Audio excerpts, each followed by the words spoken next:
안녕하세요. 자, 우리 지난 시간까지 서아시아 지역에서 역사가 어떻게 진행됐었는지 봤었죠. 이번 시간부터는 유럽의 역사에 대해서 같이 보도록 하겠습니다. 유럽의 역사에서 오늘은 고대의 지중해에 어떠한 그 나라들이 있었는지, 그리고 헬레니즘 시대는 또 어떤 시대인지에 대해서 같이 보도록 하겠습니다. 자, 먼저 고대의 지중해 세계인데요. 우리 4대 문명 하면서 강을 끼고 여러 4개의 이제 문명들이 발전을 했다라고 이야기했어요. 바로 이 지중해에서도 문명이 발생을 했습니다. 에게해를 끼고 이제 문명이 발달을 해서 에게 문명이라고도 하는데요. 이 에게 문명에는 대표적으로 2가지의 문명이 존재를 했는데요. 먼저 크레타 문명이 있었고요.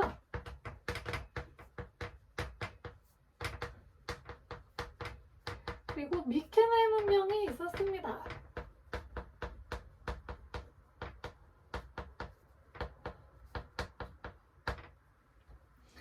이 크레타 문명은요, 청동기를 배경으로 등장한 문명이고요.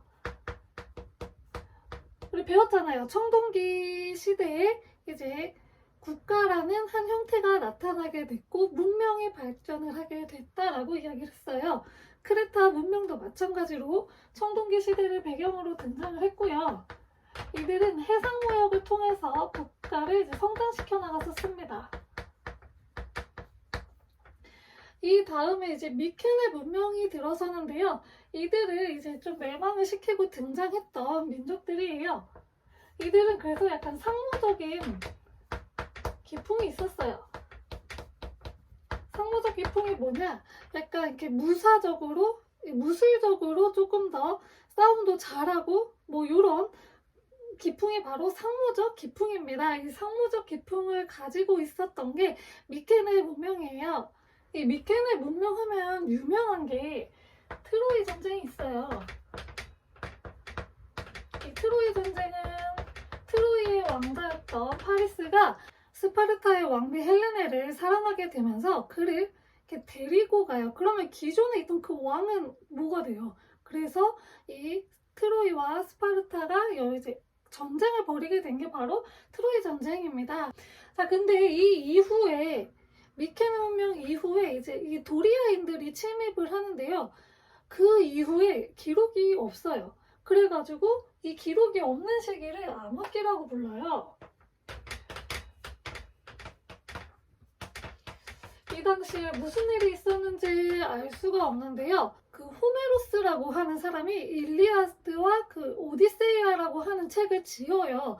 그게 이 암흑기 시대의 이야기라고 해요. 그래서 그 내용들을 가지고 대충 이 시기에 그리스에 어떤 일들이 있었는지 추측을 해볼 수 있을 뿐입니다. 아무튼 이런 암흑기가 지나가고 그리스에는 어떤 일들이 벌어지냐, 점차 폴리스라는 것이 생기기 시작해요. 이 폴리스는 도리아인들이 침입을 했다고 했잖아요. 이 도리아인들의 침입에 이제 대비를 해서 사람들끼리 모여 살고 거기에 이제 그 방어를 위한 그런 것들을 만들기 시작하면서 형성된 게 바로 폴리스라고 합니다.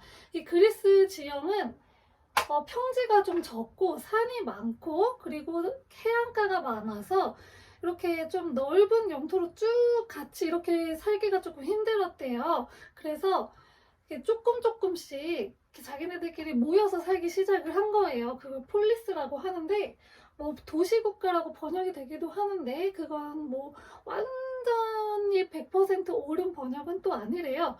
그래서 보통 그냥 폴리스라고만 부르고요. 이 폴리스는 아크로폴리스와 아고라라고 하는 곳으로 구성이 되어 있습니다. 아크로폴리스는 그 위쪽에 신전처럼 지어서 제사도 지내고 했던 곳이고요. 아고라는 밑에다가 지어가지고 여기서 사람들이 모여서 서로 교류하고 그리고 상업도 하고 이랬던 곳이 바로 아고라입니다. 광장이라고도 번역이 돼요. 이렇게 아크로폴리스와 아고라라고 하는 두 가지로 이제 형성이 된 폴리스들이 나타나기 시작을 해요. 그 대표적인 그리스의 폴리스가 바로 아테네와 스파르타입니다.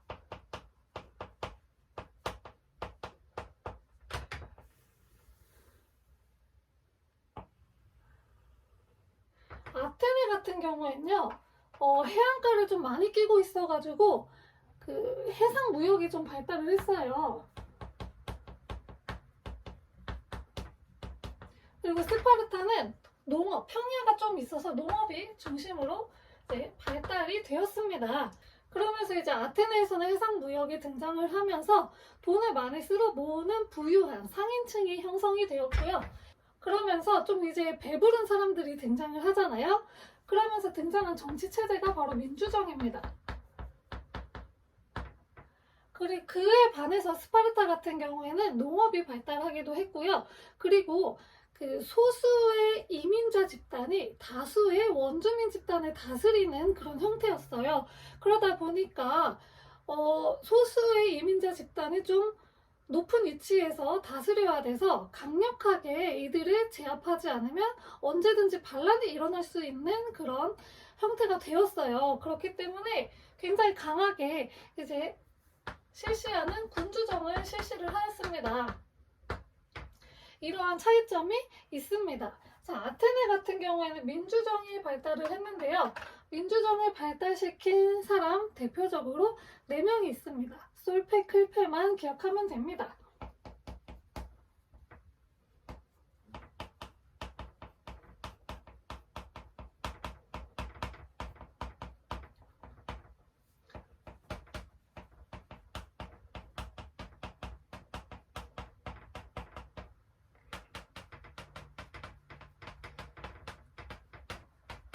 보통 솔페, 클페로 기억을 많이 해요. 솔론, 페이시스트라토스, 클레이스테네스, 페리클레스 이렇게 4명에 의해서 이 민주정이 발달을 합니다.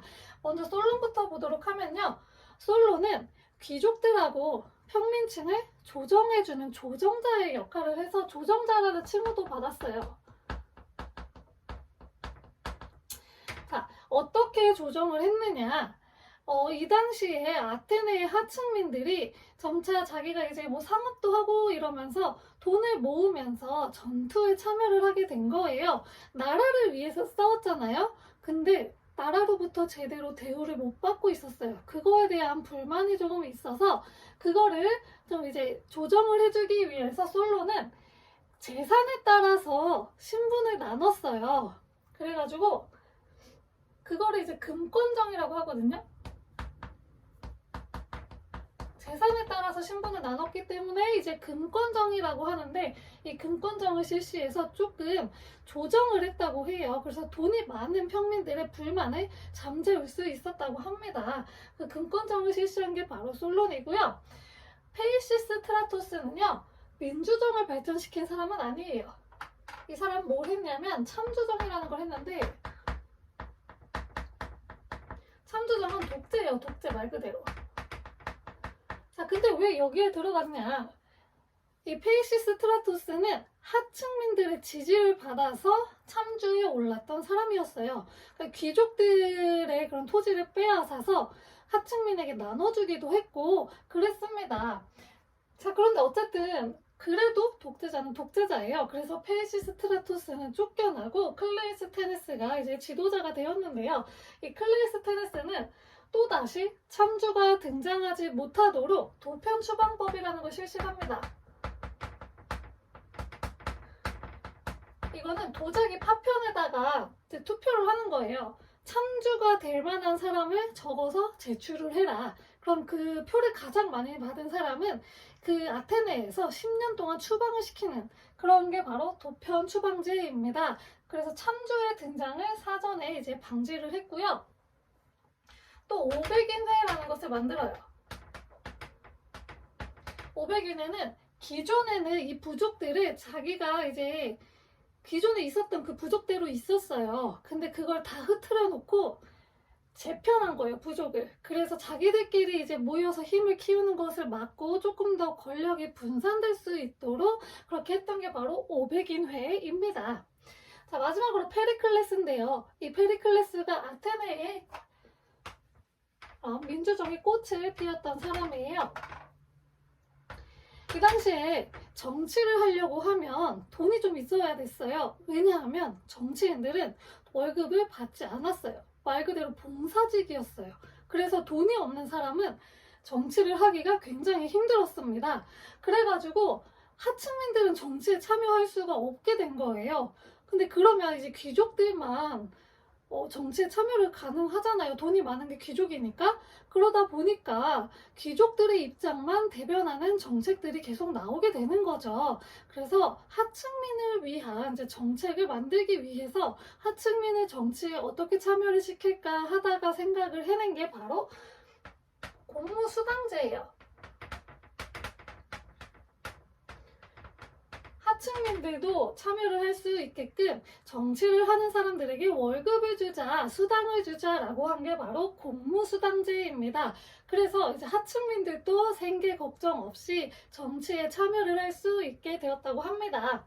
자, 근데 공무수당제를 실시하다 보니까 나라의 돈이 조금 줄어들기 시작을 하는 거예요. 그래서 시민권 제한법이라는 것을 둬서 이 시민만 정치에 참여를 할 수 있었는데 이 시민의 제한을 건 거예요. 시민이 될 수 있는 사람은 부모님이 모두 시민인 사람만 시민이 될 수 있다 라고 해서 제한을 걸어뒀습니다. 그런 것도 했다고 합니다. 아테네 민주정 같은 경우에는 직접 민주정이 실시가 됐다라고 해요.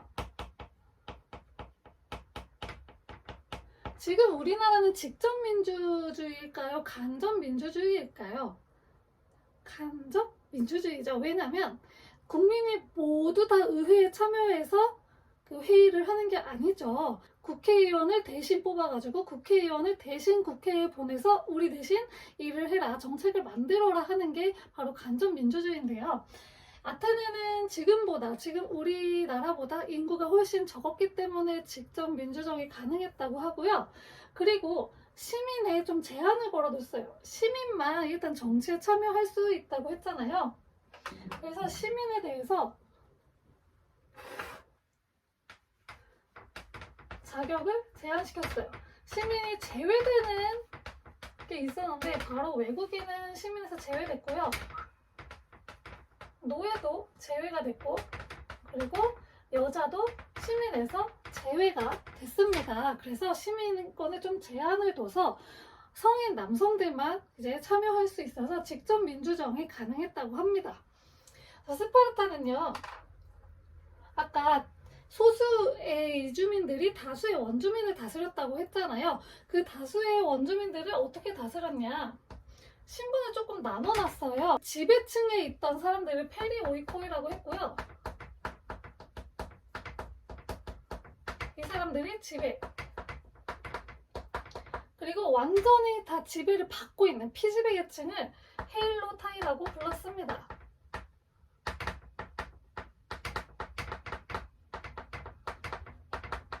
이렇게 해서 다스렸는데 아까 얘네가 다수라고 했잖아요. 그래서 얘네가 반란을 일으키지 못하게 하려면 나라 자체가 굉장히 좀 강하게 딱 묶여 있어야 돼요. 그래서 우리가 막 지금 스파르타식 교육하면 좀 강한 교육, 막 이렇게 쪼는 교육 이런 걸 생각하잖아요. 그게 바로 이 스파르타 교육 방식에서 나온 거예요. 대표적으로 아도게라는 게 있는데요. 이 공동 식탁이에요. 일정 나이가 되면 집에서 벗어나서 공동 생활을 시작을 하고요. 거기서 밥도 다 같이 먹어요. 혼자 먹지 않고 다 같이 먹고 거기서 같이 생활을 하는 그런 공동 생활을 하면서 무사 교육도 받고, 그리고 몸이 좀 약한 사람들은 애초에 버려집니다. 그런 게 바로 이 스파르타의 교육이었습니다. 그리스는 우리가 지난번에 배웠던 한 나라하고 전투를 벌여요. 제가 잠깐 설명을 했는지 안 했는지 기억이 잘 안 나는데요. 어느 나라냐? 바로 페르시아라고 하는 나라입니다. 그래서 그 전쟁을 페르시아 전쟁이라고 불러요.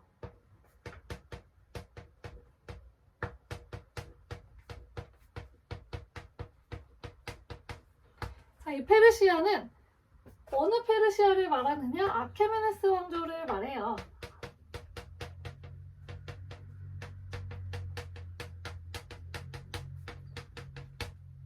총 3차례에 걸쳐서 일어나게 됩니다.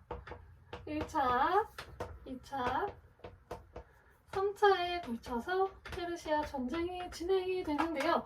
자, 1차는 왜 일어났냐? 먼저 페르시아 전쟁이 왜 시작됐는지 알아야겠죠. 이 페르시아가 영토를 좀 확대를 하려고 있었던 찰나에 페르시아의 소속이었던 이오니아라고 하는 식민시가 있어요. 그러니까 식민지는 완전히 지배당하는 건데 식민시는 조금 그래도 어느 정도 좀 자유를 보장받은 그게 바로 식민시라고 해요. 이오니아 식민시가 있었는데 이 이오니아 식민시는 페르시아의 식민시였습니다. 여기서 페르시아 지배에 반대하는 반란이 일어나게 되는데요. 이 반란을 누가 지원을 해주냐? 그리스 연합군이 지원을 해줘요. 그래가지고 이 페르시아하고 그리스하고 싸우게 된 겁니다. 자, 1차는 어떻게 됐냐? 아주 강한 폭풍이 왔대요. 그래가지고 뭐 어떻게 제대로 해보지도 못하고 그냥 철수를 했다고 합니다. 그리고 이제 2차 전투가 시작이 되는데요. 2차 전투는 마라톤 전투가 유명합니다. 마라톤 평원에서 있었던 마라톤 전투에서 누가 승리를 하냐? 그리스 연합군이 승리를 합니다.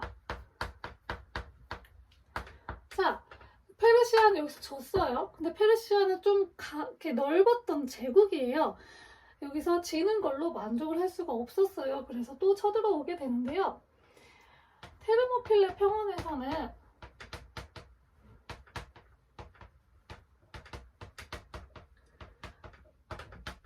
그리스가 거의 져요. 이때 이제 영화 300이라는 영화가 있어요. 그게 요거를 이제 배경으로 만든 영화인데요.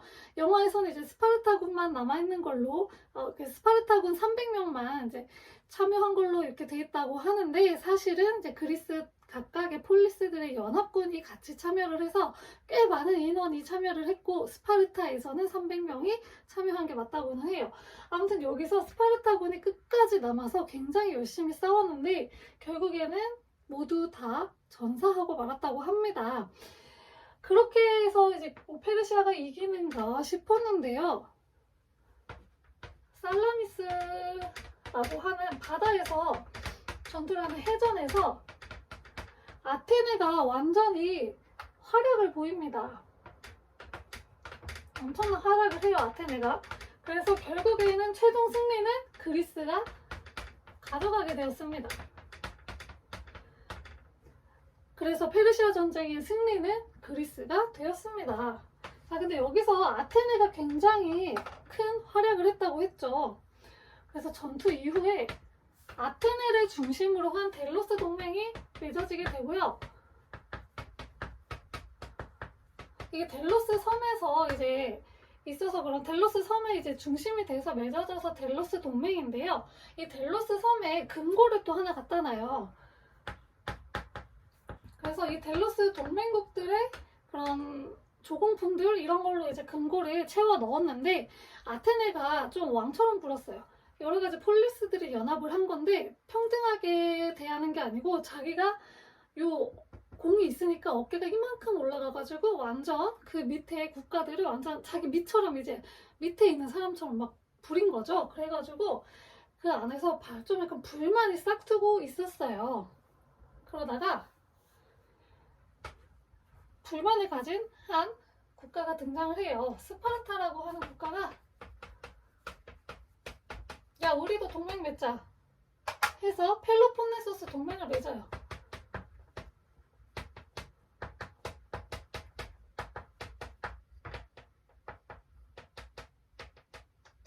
자, 그래가지고 이 둘이 붙게 되는데 그게 바로 펠로폰네소스 전쟁입니다.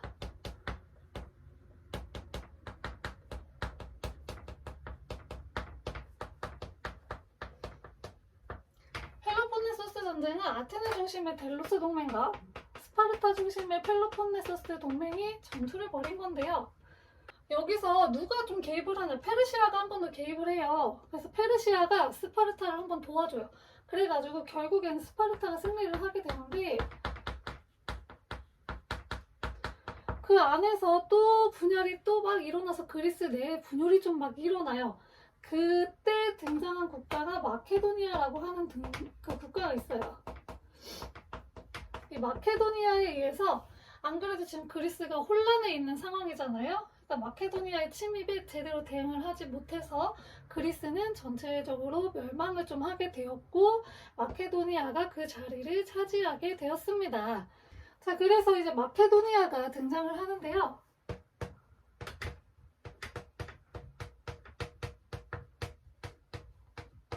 마케도니아에는 유명한 왕이 하나 있습니다. 바로 알렉산더 제왕입니다. 알렉산드로스 왕이 있습니다. 이 왕은 이제 아버지의 정복 그 전쟁 업을 이어받아서 자기도 정복 전쟁을 시작을 해서 굉장히 넓은 영토를 가지게 되었어요. 그래서 동양 지역도 살짝 먹고 서양 지역도 이렇게 같이 먹어서 동서양의 융합이 이루어진 시기가 바로 이 마케도니아 시기입니다. 그래서 일단 그 지역에 있던 강했던 국가가 어디예요? 페르시아죠. 페르시아를 정복하였습니다. 어디까지 진출하냐? 인도스강까지 진출을 해요. 그래서 인도까지 진출을 하게 되었고, 이 덕에 인도에서는 자기네들끼리 똘똘 뭉치는 민족의식이 좀 생겨나게 되었다고 해요. 그래서 마우리아 왕조가 잘 통일을 할 수 있었다라고 잠깐 설명을 했었습니다. 인도할 때. 자, 그랬고요. 이 알렉산드로스는 또 무엇을 했냐? 원래 마케도니아가 아니었던 국가들이 있잖아요. 거길 정복을 했잖아요. 그 피정복민들의 문화를 존중해 주었다고 합니다. 이게 굉장히 중요해요. 이들의 문화나 사상, 가치관, 종교 이런 것들을 무시하는 순간 반란이 일어나게 돼요. 그래서 절대로 무시하지 않고 존중해 주어서 좀 더 오래 갈 수 있었던 거죠. 그리고 그리스인들하고 페르시아인들의 결혼을 장려하기도 했다고 합니다. 서로 이제 가족이 되면 좀 더 끈끈해지잖아요. 일단 서로 다른 나라였던 사람들이기 때문에 유대감이 없어요. 근데 나라 안에서 국민들의 유대감이 없으면 분열이 되기 십상이거든요. 그래서 그런 유대감을 좀 끈끈히 하기 위해 결혼 정책을 실시를 했어요. 이후에도 여러 가지 정책들을 또 실시를 했는데 알렉산드로스는 좀 일찍 죽었다고 해요. 정복 전쟁을 너무 많이 다녔던 탓도 있고 전염병이 또 그때 돌아가지고 알렉산드로스는 좀 어린 나이에 사망을 했다고 합니다. 자, 그럼 오늘 배운 그리스와 그 마케도니아의 문화를 보도록 할게요. 자, 먼저 그리스부터 보도록 하겠습니다. 자, 그리스에서는 이전에는 이제 철학이 자연 철학 위주였다면 그리스 가면서 인간에 대한 관심이 좀 생기기 시작을 했어요. 그래서 관심이 자연에서 인간으로 옮겨지게 되면서 이 인간에 대해서 연구하는 철학자들이 등장을 하기 시작하는데 소피스트들이라는 게 등장을 하기 시작합니다.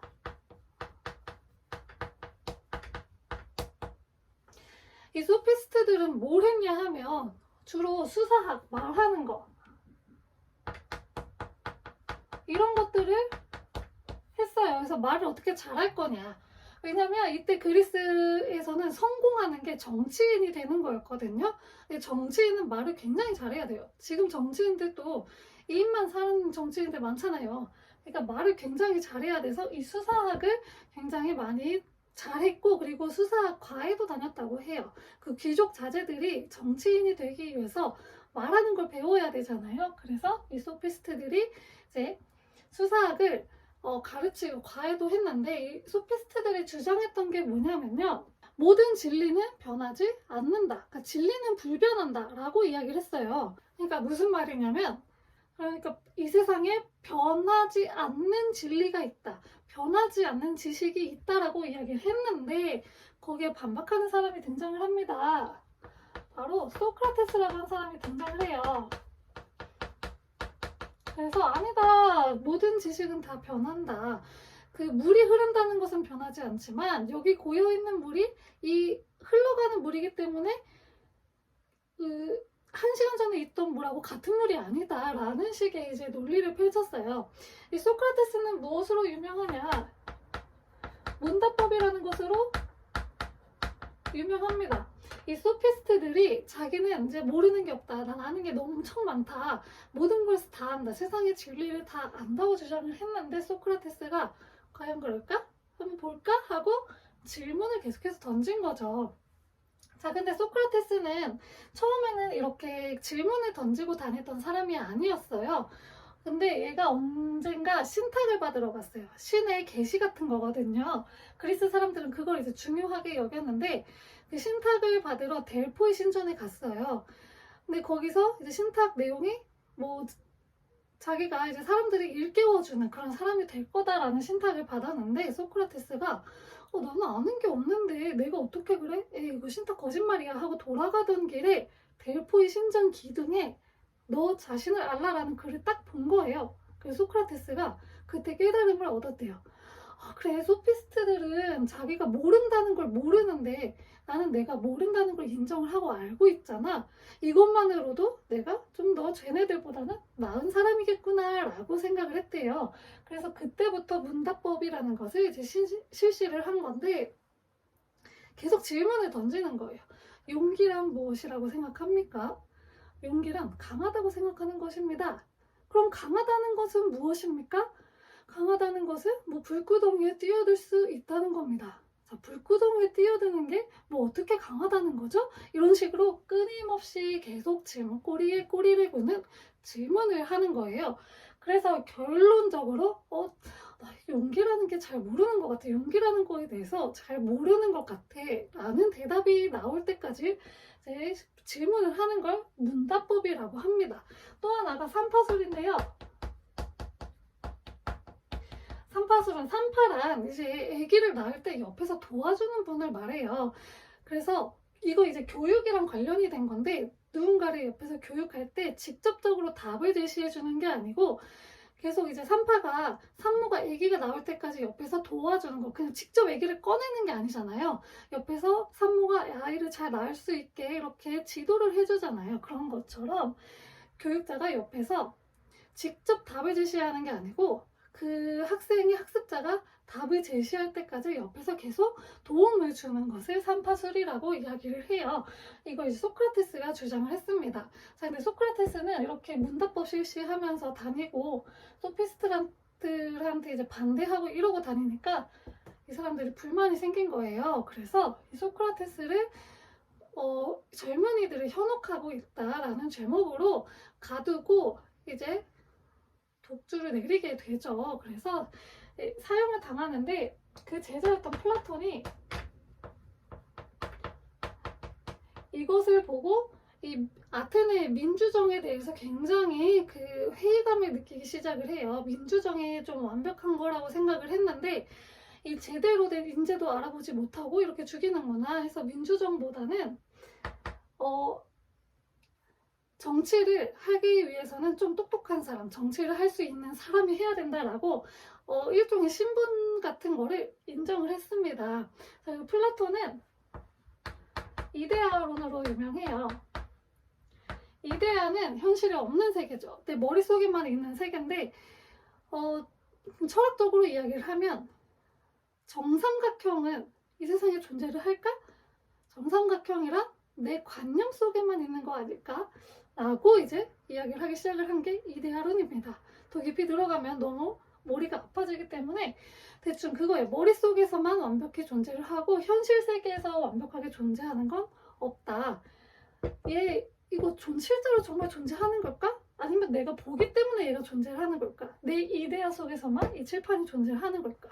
이걸 주장했던 게 이제 플라톤의 이데아론이라고 합니다. 자, 그리스에서는 이런 철학자들이 있었고요. 그 인간에 대해서 연구했던 거죠. 고민하고 했던 철학자들이 이렇게 나왔고, 그리고 인간을 이제 그걸 관심을 돌렸다고 했잖아요. 그래서 굉장히 인간 중심적인데 어디서 볼 수 있냐? 그리스 신화 있죠? 혹시 그리스 신화 만화나 글로 읽어보신 분들은 대충 아시겠지만 그리스의 신들은 굉장히 인간적이에요. 막 질투도 하고 그리고 막 너무 사랑도 하고 막 미워도 하고 죽이기도 하고 막 이런 인간적인 모습을 많이 가지고 있어요. 그래서 그리스 신들은 대체로 인간적인 모습을 많이 가지고 있다고 합니다. 자, 그리고 이 그리스 같은 경우에는 여러 개의 폴리스로 나누어져 있는 연합이에요. 그렇기 때문에 자칫하다가는 그 자신들이 그리스라는 그런 정체성을 잃어버릴 염려가 있어요. 그래서 헬레네스라고 하는 개념을 만들어서 자기네들을 우리는 헬레네스야 라고 묶어놓은 거예요. 그래서 뭐 4년마다 모여서 올림픽, 지금 이게 올림픽에 기원이 되는데 4년마다 모여서 운동회 하는 거예요. 뭐 이런 것들도 했고, 그리고 언어도 같은 언어를 쓰고 종교도 같은 거를 믿었다고 해요. 그래서 자기네들의 그런 정체성을 잃어버리지 않기 위해서 노력을 했다고 합니다. 그리고 그리스는 대표적인 유물이 유적이 하나 있는데 파르테논이라고 하는 신전이 있어요. 이 신전은 페리클레스가 이제 자기가 전투에 승리를 하면 그 아테나 신한테 바치겠다고 약속을 해서 이제 지은 신전이에요. 이게 굉장히 그 아테네의 그 예술의 그런 경지를 보여주는 신전입니다. 인터넷에 검색하면 바로 나오니까 한번 봐보세요. 자, 다음 이제 마케도니아의 그 문화인데요. 마케도니아의 문화는 헬레니즘 문화라고 부릅니다. 아까 마케도니아가 동서양이 융합됐다고 했잖아요. 그래서 이 헬레니즘 문화는 동서양이 좀 융합된 모습을 많이 보여줍니다. 일단 이 마케도니아가 다양한 민족들이 모였다고 했잖아요. 그래서 나하고 다른 민족에 대해서 거부감이 조금 줄어들고 굉장히 개방적인 모습이 보이고 세계 시민적인 모습이 보인다고 해요. 다양한 민족이 섞였기 때문에 가능했던 거고요. 그리고 얘네들도 철학이 있어요. 스토아 철학, 에피쿠로스 철학이 있는데 스토아 학파 같은 경우에는 굉장히 금욕적인 생활을 중시를 했다고 해요. 그래서 내가 뭐 좀 더 쾌락을 느끼고 싶은 이런 것들을 다 참고 참아야 된다. 그게 인간이다 라고 했는데 에피쿠로스 학파는 반대로 좀 쾌락을 추구를 했는데 이거는 육체적 쾌락이 아니고 정신적 쾌락을 말합니다. 독서하면 기분 좋고 취미생활하면 기분 좋고 이런 쾌락도 느껴야 한다라고 했던 게 에피쿠로스 학파입니다. 이 헬레니즘 시대의 유물들 보면은 보통 현실적인 아름다움을 추구해요. 이게 뭐냐면 약간 이상적 아름다움 있잖아요. 이상적으로 생각하는 아름다움이 아니고 현실적으로 정말 현실에 있을 법한 아름다움을 추구를 했는데 이 대표적인 유물로는 라오콘 군상이 있고요. 밀로의 비너스가 있어요. 이거는 인터넷에 검색해보시면 바로 나와요. 이게 대표적인 게 있고 헬레니즘 문화가 어디에 영향을 줬냐면 인도서 있을 때 잠깐 나왔는데 간다라 미술에 영향을 줬어요. 왜냐면 마케도니아가 인도까지 쳐들어갔다고 했잖아요. 그래서 인도의 그런 미술에도 영향을 줘서 간다라 미술이라고 하는 미술이 나오게 되었습니다. 자, 여기까지 오늘은 이제 고대 지중해에 어떤 그 나라들이 있었는지를 살펴보았습니다. 먼저 크레타 문명과 미케네 문명이라는 것이 존재를 했고 이 이후에 기록이 없는 암흑기가 존재를 하다가 폴리스가 점차 등장을 하면서 그 폴리스들이 이제 그리스로 묶이게 됐는데요. 이 그리스 안에 다양한 폴리스들이 있었는데 대표적인 게 아테네와 스파르타였다. 이 아테네는 민주정이 발달을 했고 스파르타는 군주정이 발달을 했다. 아테네의 민주정은 솔페 클페 기억하면 된다. 솔론, 페이시스트라토스, 클레이스테네스, 페리클레스 이 4명 기억하면 되고요. 이 4명이 무슨 일을 했었는지 다시 한번 봐주시면 돼요. 자, 그리고 페르시아하고의 3차례 전투가 있었는데 최종적으로 그리스가 승리를 하게 됐는데 이때 굉장히 활약을 했던 아테네가 어깨가 이렇게 올라가서 그 밑에 폴리스들을 완전 그 노예 부려먹듯이 자기 밑에 사람들 부려먹듯이 해가지고 반감이 좀 들어서 펠로폰네소스 전쟁이 일어났는데 여기서 최종적으로 스파르타의 연합인 그 펠로폰네소스가 승리를 했지만 이후에 등장하는 마케도니아에 의해서 그리스는 멸망하게 됐다고 했습니다. 그 마케도니아는 알렉산더 제왕 때 굉장히 큰 전성기를 이루고 했고요. 동서양이 융합되는 그런 모습을 보여줬다고 했습니다. 자, 오늘 여기까지고요. 다음 시간에는 이제 이 지역에 새롭게 성장하는 로마라고 하는 제국이 등장을 하게 됩니다. 이 로마에 대해서 살펴보도록 하겠습니다. 감사합니다.